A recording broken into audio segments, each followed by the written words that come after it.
Assalamualaikum warahmatullahi wabarakatuh. Saya Aprilia dengan NIM 24210101117. Di sini saya akan menjelaskan tentang persamaan dan perbedaan gender, klasifikasi peran gender dalam konteks, kepribadian moral dan stereotip gender. Kepribadian moral adalah kecenderungan individu untuk berpikir, merasa, dan berperilaku sesuai dengan norma-norma moral yang berlaku. Stereotip gender adalah keyakinan umum tentang sifat laki-laki dan perempuan. Kepribadian moral, anak-anak mengembangkan kepribadian moral yang terdiri dari 3 komponen utama, yaitu identitas moral, karakter moral, teladan moral.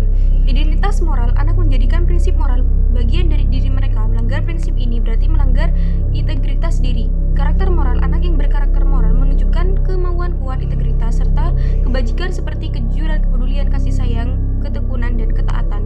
Teladan moral, individu yang mengalami hidup bermoral menjadi contoh memperhatikan keunggulan dan komitmen moral.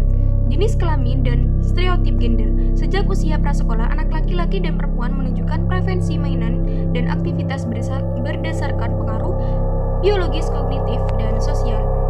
Stereotip gender adalah keyakinan umum tentang sifat laki-laki dan perempuan. Contohnya, anak laki-laki dianggap mandiri dan agresif, sedangkan anak perempuan dianggap mengasuh dan bergantung.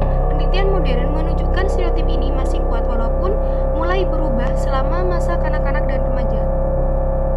Anak usia 5 tahun sudah mengaitkan sifat kekuatan pada laki-laki, terkadang juga sifat negatif seperti kekejaman dan sifat positif pada perempuan. Persamaan dan perbedaan gender realitas di balik stereotip. Prinsip utama yaitu yang pertama, perbedaan gender bersifat rata-rata dengan banyak tumpang tindih antar individu. Kemudian yang kedua yaitu perbedaan mungkin dipengaruhi faktor biologi, sosiokultural, atau keduanya. Perkembangan fisik wanita memiliki sekitar 2 kali lipat lemak tubuh dibanding pria, terutama di payudara dan pinggul. Pria cenderung lebih tinggi 10% dari wanita dan lebih banyak menimbun lemak di perut. Wanita memiliki harapan lebih panjang dan risiko lebih kecil terhadap gangguan fisik atau mental.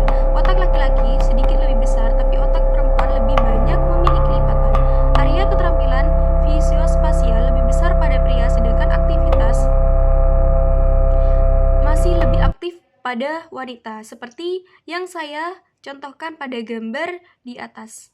Perkembangan kognitif, tidak ada perbedaan gender dalam kecerdasan umum. Perempuan unggul dalam keterampilan verbal, anak perempuan lebih baik dalam membaca dan menulis. Tidak ada perbedaan signifikan dalam skor matematika antara laki-laki dan perempuan. Pria sedikit unggul dalam keterampilan visuospasial, tetapi perbedaannya kecil. Perkembangan sosioemosional, agresi, anak laki-laki lebih agresif fisik. Perbedaan ini universal di semua budaya. Agresi verbal dan relasional, anak perempuan lebih banyak terlibat dalam agresi relasional di masa remaja. Emosi, perempuan lebih ekspresif terhadap emosi, lebih peka terhadap perasaan orang lain, dan lebih empatik. Perilaku prasosial, perempuan lebih banyak menunjukkan perilaku baik, perhatian, dan empati. Klasifikasi peran gender. Awalnya, anak laki-laki dan perempuan diasuh secara kaku sesuai stereotip gender. Anak laki-laki maskulin dan perempuan harus feminim. Namun, pada 1970-an muncul konsep androgini, individu bisa memiliki sifat maskulin dan feminim secara bersamaan.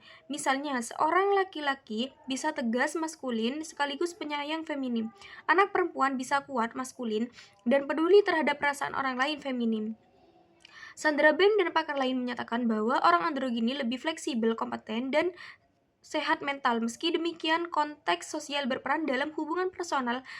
Orientasi feminin dan androgini lebih dihargai di lingkungan akademis atau kerja. Maskulin dan androgini lebih dibutuhkan karena tuntunan prestasi. Perbedaan gender juga sangat bergantung pada situasi. Misalnya, perempuan lebih sering menolong dalam situasi personal seperti membantu anak-anak. Laki-laki lebih sering menolong dalam situasi berbahaya atau penuh risiko seperti membantu orang di jalan. Contoh sifat maskulin, dominan, kuat, tegas, agresif. Contoh sifat feminim, penuh cinta, lembut, memahami, menghindari kata kasar. Budaya dan gender. Di banyak budaya seperti di Tiongkok atau Timur Tengah, norma tradisional tentang peran gender masih kuat. Laki-laki menguasai ruang publik, perempuan mengurus rumah dan keluarga. Di negara-negara ini, androgini dan kesetaraan gender belum diterima luas. Cukup sekian dari saya. Wassalamualaikum warahmatullahi wabarakatuh.